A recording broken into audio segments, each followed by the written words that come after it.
Stop. Before you walk past that Dyle shop one more time without a second thought, you need to see this. Because Dyle Times, the shopkeeper, Dandy's so-called assistant, not the one running the trains, is hiding something. And the deeper you look, the darker this gets. Today, we're opening the case file on the most overlooked character in Dandy's world. On the surface, Dyle makes sense. He's a lethal Toon, one of only two in the entire game.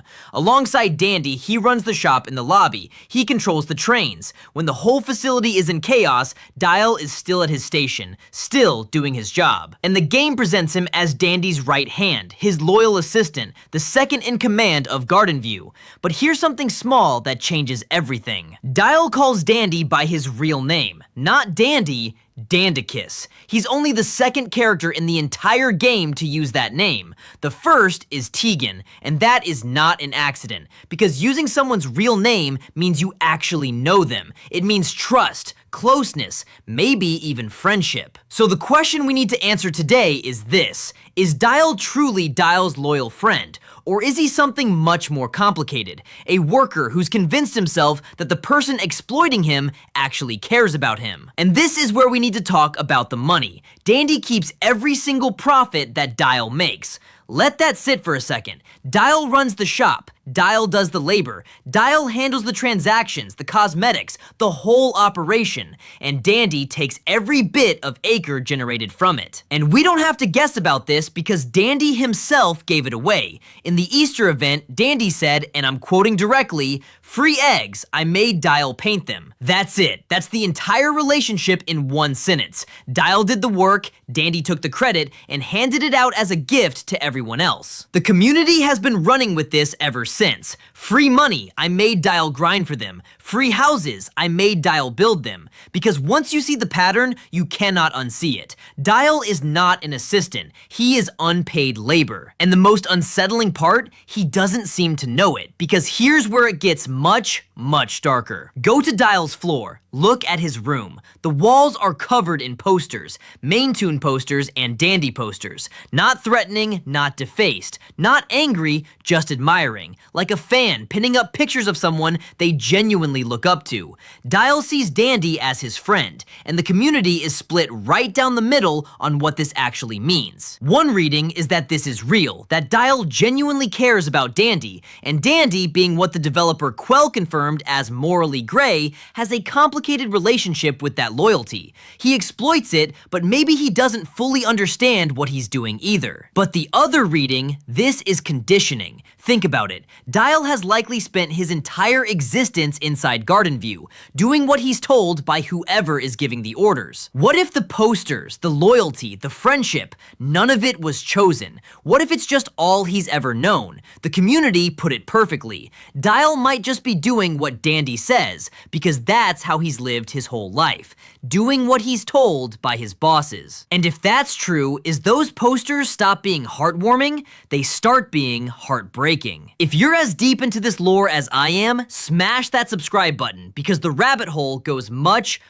deeper. But here's the thing, the game theory video actually got wrong, and I want to set the record straight. A lot of people assume it's Dandy who's keeping Dyle trapped, that Dandy is the villain of Dyle's story, the one pulling the strings. But there is a note found in Dyle's room, written by Arthur Walton, one of the two original founders of Gardenview. And what Arthur's note tells us is that he wants his things to be his way.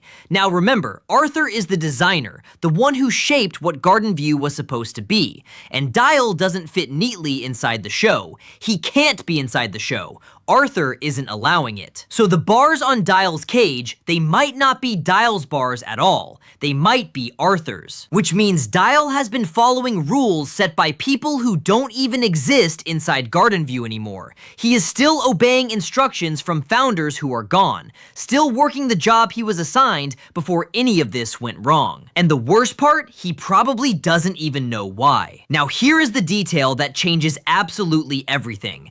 Dyle is the only Toon in Dandy's world to have seen the outside. Every other character is locked inside Gardenview, but Dyle has been out there. He knows what exists beyond these walls. And yet he's still here, still running the shop, still managing the trains, still handing every bit of profit to Dandy. So what does that mean? Option 1, he came back because he chose to. Because despite everything, this is his home. These are his people, even if the relations is broken. Option 2, he came back because he had to. Because Arthur's rules, or Daisy's system, or the whole structure of Gardenview pulled him back before he could truly be free. And option 3, the one the community is most excited about right now. He came back on purpose because he's planning something. There is a growing theory that Dyle is not just Daisy's assistant. He might be the one who saves us. The one Toon with enough knowledge of the outside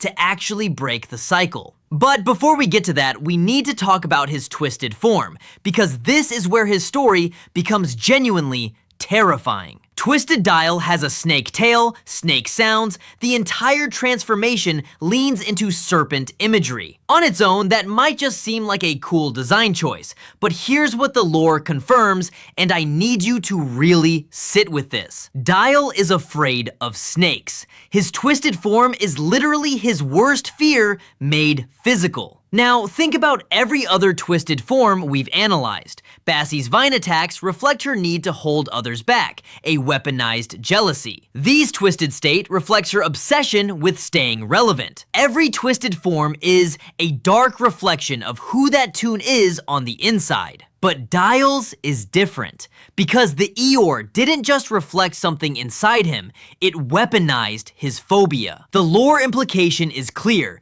The Eeyore forced Dyle to become the very thing he was most afraid of. He doesn't just face his nightmare in twisted form, he is the nightmare. And that raises a question I don't think the community has fully answered yet. Why snakes specifically? What is it about Dyle that made the Eeyore reach for that? Is it tied to his loneliness, his imprisonment, the coil of a system he cannot escape? Or is there something deeper in his history that this game hasn't told us yet? So, let's connect all of this together. Dyle Times is a lethal Toon, powerful, positioned at the very center of Gardenview, trusted by everyone around him. He runs the shop, he controls the trains, he calls Dandy by his real name, but he works for free. He obeys rules set by people who are gone. He can't enter the show he's supposed to be part of. He decorates his room with posters of the person who takes his profits. And he is the only Toon who has seen what exists outside these walls. The big theory, the one the whole community is debating right now, is whether Dyle is going to be the one to save us. And honestly, the evidence is compelling. Because Dyle is the only character with every piece of the puzzle. He knows the inside, he knows the outside. He's trusted enough to stay close to Dandy. He has the position, the access, and maybe, just maybe, the quiet motivation to break everything open. But here's the tragic version of that theory. What if Dyle could save us, but he won't? Not because he's evil, not because he's simply obedient, but because after a lifetime of being told what to do, of following rules he didn't write, of watching someone else take credit for everything he built, he's forgotten how to choose differently. What if the real prison isn't Gardenview? What if it's Dyle himself? So, what do you think? Is Dyle a victim? A worker trapped by a system he was built into? Loyal to a friend who exploits him? His worst fear made literal in his own twisted form? Or is he something more? Is he Gardenview's last hope? The one Toon with the knowledge, the access, and the secret will to finally end all of this? Let me know your theory in the comments. I genuinely want to know where you land. And if you want more lore dives like this into the darkest corners of Dandy's world, subscribe, because I think we're only just starting to understand what this game really is.